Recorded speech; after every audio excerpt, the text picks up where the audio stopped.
বাসন্তী পুজোর মেলাতে গিয়ে ঠিক কী করলাম সেটাই আজকে তোমাদের সাথে শেয়ার করি চলো। তো আগের ভিডিওটাতে তো তোমরা দেখেইছিলে যে আমরা মেলায় পৌঁছে গেছিলাম, আর এখানে পৌঁছেই সোনু প্রথমে এই বেলুনটা কিনে নিয়েছে।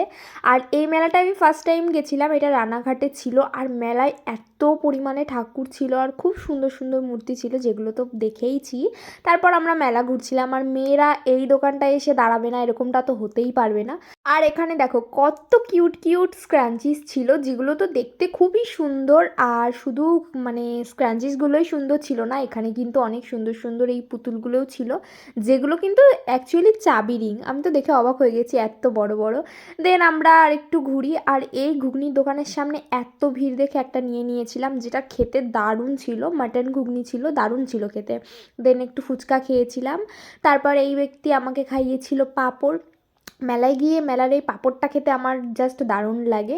তারপরে একটু প্রতিমা দর্শন করে নিলাম, তোমরাও দেখো। দেন হালকা পাতলা একটু ঘুরে চলে এসেছিলাম বাড়ি। তো দ্যাটস ইট ফর টুডে। কেমন লাগলো জানিও, টাটা।